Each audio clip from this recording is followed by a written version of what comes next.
Hi there, my name's Arminda King. I'm an AP Calculus teacher at Everest Public High School, and this video is to help prepare you to simplify before you do an integral or to factor before you do an integral.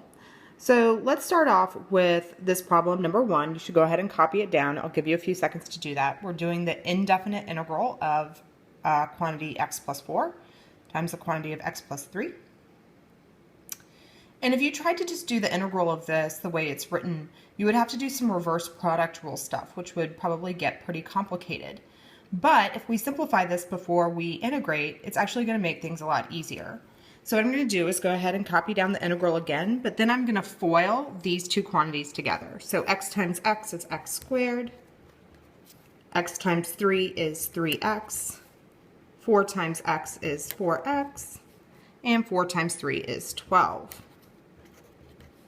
And now this becomes a relatively easy problem to integrate using the reverse power rule. So I'm going to add 1 to this exponent and get x cubed and put it over the new exponent. Same thing, add 1 to this exponent and get x squared over the new exponent. Same thing here, 4x squared over the new exponent, which I am going to simplify in just a second, plus 12x. And so our final answer would be x cubed over 3 plus 3x squared over 2 plus 2x squared plus 12x. And as you can see here, I can definitely combine these two and get x cubed over 3. 2 is the same as 4 halves, so I have 7x squared over 2. And 12x, and we finish it off with our universal constant because it is a indefinite integral. And we can do the same thing. The same thing basically applies here. Now hopefully you'll look at this and recognize that the negative 1x and the positive 1x are going to cancel out when I FOIL. So I'm actually going to get the integral of x squared, and then I would get negative 1x and then plus 1x.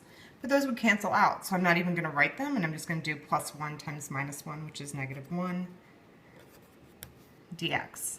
And now this one's pretty easy to simplify using the reverse power rule also. So I'm going to add 1 to this exponent and get x cubed over 3 minus 1x, and since it's an indefinite integral, I'm going to add the universal constant at the end.